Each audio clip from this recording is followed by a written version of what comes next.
Juvenile नेज़ोफेरेंजियल angiofibroma. नाम से clear है कि नेज़ोफेरिंक्स में होगा, ठीक है, वहाँ का ट्यूमर है। और एंजियोफाइब्रोमा मतलब कि दो कंपोनेंट है, एक वेस्कुलर है वेसल से रिलेटेड और एक फाइब्रस है, ठीक है, दो कंपोनेंट्स हैं इसमें, ठीक है। अच्छा, ये है क्या, रेयर ट्यूमर है बट कॉमनेस्ट बिनाइन ट्यूमर है हमारे नेज़ोफेरिंक्स का कॉमनेस्ट बिनाइन ट्यूमर, ठीक है। और इसकी एटियोलॉजी अननोन है। वैसे देखा गया है कि मेल्स के अंदर ये ज़्यादा होता है और 20 to 30 ईयर्स में ज़्यादा होता है। और मेल्स में ये ज़्यादा क्यों होता है, उसके लिए पहले एक टर्म है हेमरटमस नाइडस। हेमरटमस का क्या मतलब होता है कि एक benign abnormal growth of cells, ठीक है, मिक्सिंग ऑफ सेल्स है, अलग अलग टाइप के सेल्स हैं, उससे एक बास बना दिया एबनॉर्मल सा, ठीक है। और नाइडस मतलब कि डेवलप हो जाना। तो इसमें क्या होता है ना कि मेल्स में होता है टेस्टोस्टेरोन, ठीक है। तो ऐसा माना जाता है कि भाई ये जो एंजियोफाइब्रोमा है ये डेवलप होता है ड्यू टू टेस्टोस्टेरोन एक्टिवेट कर देता है जो हमारी एबनॉर्मल ग्रोथ थी, उससे फिर वो एंजियोफाइब्रोमा बन जाता है, ठीक है। अच्छा, साइट ऑफ ओरिजिन कहाँ पे है, पोस्टीरियर वॉल ऑफ नेज़ोफेरिंक्स पे है, ठीक है, close to superior margin of sphenopalatine foramen. ये दिख रहा है यहाँ पे पोस्टीरियर वॉल पे, यहाँ पे कहीं पे होता है हमारा ट्यूमर, ठीक है। ठीक है, अब पढ़ते हैं स्प्रेड ऑफ ट्यूमर। अच्छा, ये डायग्राम जो है, इसके लिए पहले ये वाला डायग्राम देखो। इसमें इसमें ये दिख रहा है ना टेरिगो पैलेटाइन फोसा, ठीक है, ये लेटरल साइड है इसकी, ठीक है। इसके डीपली अंदर साइड पे होता है हमारा ट्यूमर, ठीक है, ठीक है। अच्छा, इसका जो सेंटर ऑफ पॉइंट होता है ना जहाँ से ये स्प्रेड करता है वो होता है हमारा स्पिनो-पैलेटाइन फोरामेन, ठीक है। अच्छा, पहले ये देखना है, ये जैसे स्पिनो-पैलेटाइन फोरामेन था, ठीक है। यहाँ से हम अब देखते हैं एक्सटेंड ऑफ स्प्रेड, ये कहाँ स्प्रेड हो सकता है। अच्छा, सुपीरियरली बात करते हैं। सुपीरियरली क्या होता है, स्फिनोइड साइनस होता है, ठीक है। वहाँ से अगर ये फिर कहाँ पे जा सकता है, हमारा डीपली कैवर्नस साइनस में जा सकता है, मिडिल क्रेनियल फोसा में जा सकता है और पिट्यूटरी में जा सकता है, ठीक है। और एंटीरियरली, अब जो फोरामेन था उससे आगे क्या है, आगे नेज़ल कैविटी है, वहाँ पे जाएगा, वहाँ से क्या करेगा, ब्लॉक कर सकता है कोना को, और वहीं से फिर वो नेज़ोफेरिंक्स में भी जा सकता है कैविटी से ही। और वैसे नॉर्मली स्प्रेड करता है पोस्टीरियरली, अगर वो स्प्रेड हो जाएगा तो नेज़ोफेरिंक्स में चला जाएगा, फिर वहाँ पे एपिस्टेक्सिस और नेज़ल ऑब्स्ट्रक्शन करा देगा, ठीक। और जो इसमें मेन पार्ट होता है ना, डेट इज़ लेटरली जो ये स्प्रेड होता है, ये रूट इंपॉर्टेंट है बहुत ज़्यादा, क्योंकि इसमें आ जाता है हमारा टेरिगो पैलेटाइन फोसा। उसके बाद वहाँ से फिर वो उसके बाद वो क्या करता है ना, ड्यू टू प्रेशर वो डिस्ट्रॉय कर देता है हमारे मैक्सिलरी साइनस को, ठीक है। और जैसे ही मैक्सिलरी साइनस में वो गया तो मतलब वो बहुत ही ज़्यादा डेंजरस हो गया, काफ़ी जगह फैल सकता है, जैसे कि काफ़ी जगह स्प्रेड हो सकता है, जैसे कि चीक्स में चला जाएगा वहाँ से, और इन्फीरियर ऑर्बिटल फिशर से फिर वो ऑर्बिट में चला जाएगा और हमारे पैरानेजल साइनस में जा सकता है। तो ये मोटा मोटा समझ आ गया। देखो, इन्फीरियर से यहाँ पे ऑर्बिट में जा सकता है, आगे जाके हमारा नेज़ल कैविटी में जा सकता है। अच्छा, ये दोनों जो पॉइंट दिखाए हुए ना, फोरामेन रोटंडम और टेरिगोइड कैनाल, ठीक है, ये दोनों क्या है ना, ये दोनों इंपॉर्टेंट इसलिए हैं क्योंकि क्या होता है, रेमिनेंट्स जो होते हैं ना ट्यूमर के, अगर हमारा ट्यूमर को हमने ट्रीट कर दिया तो उसके रेमिनेंट्स कुछ फोरामेन रोटंडम और टेरिगोइड कैनाल में वहाँ पे स्टे कर जाते हैं, जिसकी वजह से ये फाइब्रोमा जो है, एंजियोफाइब्रोमा, ये दोबारा हो सकता है। रीअकरेंस के लिए ये दोनों रिस्पॉन्सिबल होते हैं, ये पॉइंट याद रखना है।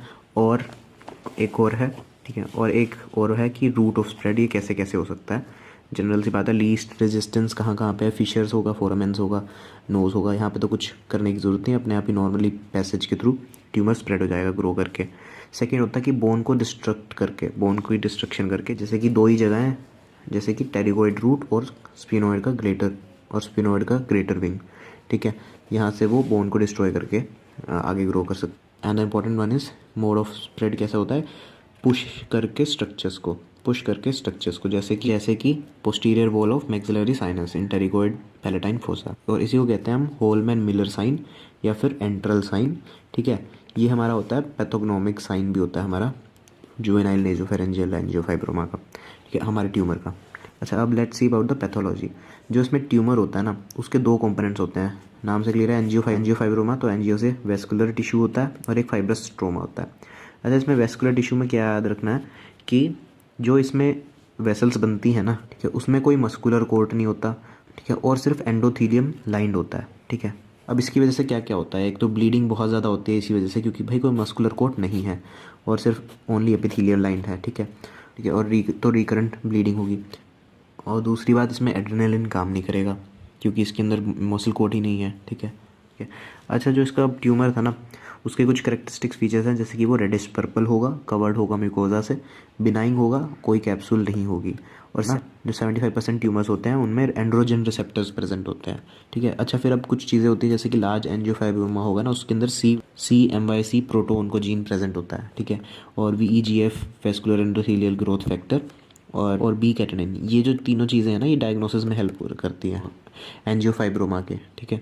Only acts on stromal cells, B catenin सिर्फ स्ट्रोमल सेल्स पे एक्ट करता है। और ये देखा गया है कि जो ये ट्यूमर है ना, एडिनोमेटस पॉलीपोसिस ऑफ कोलोन एक डिजीज़ होता है, उसके साथ ये बहुत ज़्यादा ही रिलेट करता है, बहुत ज़्यादा फ्रीक्वेंटली। अब देखो 24 टाइम्स कहा हुआ है इसमें कि इंक्रीज़ होती है frequency in patients with this disease, ठीक है, ठीक है। अच्छा, अब क्लिनिकल की बात करते हैं। मोस्ट कॉमन क्या क्लिनिकल प्रेजेंटेशन होती है भाई? रिकरेंट प्रोफाउज स्पॉन्टेनियसली ब्लीडिंग होती है, ठीक है। May be marked anaemia due to repeated blood loss. अब ब्लड लॉस बहुत ज़्यादा हो रहा है तो अनीमिया भी हो सकता है। बाकी और क्या क्या प्रेजेंट करता है patient? Nasal discharge, nasal obstruction and speech defects, ठीक है, अगर हमारा ट्यूमर जो है वो बढ़ जाता है। ये तो थे जनरल वाले सिम्टम्स, ठीक है। और साइंस क्या क्या होते हैं इसमें? जैसे अगर वो ईयर में स्प्रेड हो जाए तो फिर conductive hearing loss, otitis media with diffusion due to eustachian tube का ऑब्स्ट्रक्शन की वजह से ईयर में स्प्रेड हो सकता है ना वो, ठीक है। और ऑप्थेल्मो न्यूरोलॉजिकल कब होता है? जैसे वो ऑर्बिट में जब स्प्रेड हो जाए तो उसकी वजह से प्रोप्टोसिस, डिप्लोपिया और क्रेनियल नर्व्स इन्वॉल्व हो सकती हैं, ठीक है। और फेशियल में क्या आएगा? फेशियल डिफॉर्मिटी होगी, फ्रॉग फेस हो जाता है इसमें, फ्रॉग फेस, ठीक है, ठीक है। और इसमें एक पॉइंट होता है कि डिजिटल पैल्पिटेशन नहीं करते हैं क्योंकि वो बहुत ही ज़्यादा सेंसिटिव होते हैं, वो टच करने पे ही ब्लीड करने लग जाएंगे क्योंकि मस्कुलर कोट तो है नहीं उनमें, ठीक है। तो डायग्नोसिस में बायोप्सी है, लेकिन बायोप्सी बहुत ही रेयर केसेस में की जाती है, इसको हम अवॉइड ही करते हैं। क्यों? क्योंकि भाई प्रोफाउज ब्लीडिंग तो होगी तो लेकिन अगर बहुत ही ज़रूरी है तो हम कर सकते हैं विद कंट्रोल मेजर्स, ठीक है। बात करते हैं इसकी इन्वेस्टिगेशन पे। Contrast enhanced CT scan head का और MRI, ठीक है।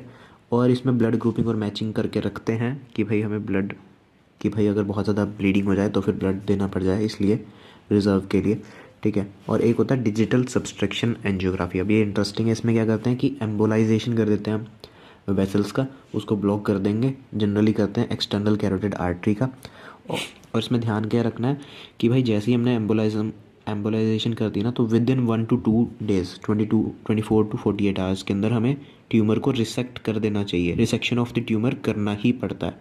क्यों? क्योंकि भाई वहाँ से रीवेस्कुलराइजेशन हो सकती है कॉन्ट्रालेटरल साइड से, ठीक है, तो वो दोबारा से बन जाएंगी वेसल्स। अच्छा, अब हम बात करते हैं ट्रीटमेंट की। ट्रीटमेंट में क्या होता है? हार्मोनल थेरेपी, टेस्टोस्टेरोन को रेगुलेट करते हैं।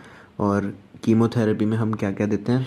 कीमोथेरेपी में हमें 3 मेडिसिन बताई हुई हैं, डॉक्सोरिबोसिन, डेकार्बाजीन और विनिक्रिस्टीन, ठीक है, ये तीनों देते हैं। और रेडियोथेरेपी हमारी कंट्रोवर्शियल है कि ये काम करती है कि नहीं, लेकिन इसके अंदर जो देते हैं वो है इंटेंसिटी मॉड्यूलेटेड रेडियोथेरेपी, ठीक है। और बाकी जो इसमें श्योर वाला होता है वो तो यार सर्जरी होएगा। अब सर्जरी कैसे कैसे कर सकते हैं वो डिपेंड करता है हमारा ट्यूमर कहाँ पे स्प्रेड हुआ है, ठीक है। ट्रांसपैलेटाइन अप्रोच कर सकते हैं, ट्रांसपैलेटाइन प्लस सब लेबियल अप्रोच भी कर सकते हैं कि क्लिप्स के नीचे से, और ट्रांसपैलेटाइन, ठीक है, दोनों जगह से कर रहे हैं। इसको हम कहते हैं सार्डानाज अप्रोच, ठीक है। एंडोस्कोप से रिमूव कर सकते हैं अगर नेज़ल कैविटी में है, ठीक है। और एक होती है मैक्सिलरी अप्रोच, ट्रांसमैक्सिलरी अप्रोच के थ्रू कर सकते हैं। लीफोर्ट 1 में आता है क्योंकि लीफोर्ट 1 में ही हमारा ये ज़्यादातर स्प्रेड होता है ना एरिया में, ठीक है। और मैक्सिलरी स्विंग अप्रोच कर सकते हैं जिसे हम वीज ऑपरेशन या फिर फेशियल ट्रांसलोकेशन भी कहते हैं, ठीक है। और बाकी हमारा अगर ऑर्बिट वगैरह की साइड पे है तो इंफ्राटेम्पोरल अप्रोच या फिर इंट्राक्रेनियल एक्स्ट्राक्रेनियल अप्रोच से हम रिमूव कर सकते हैं सर्जिकली, ठीक है। तो this was all about angiofibroma नेज़ोफेरिंजियल वाला।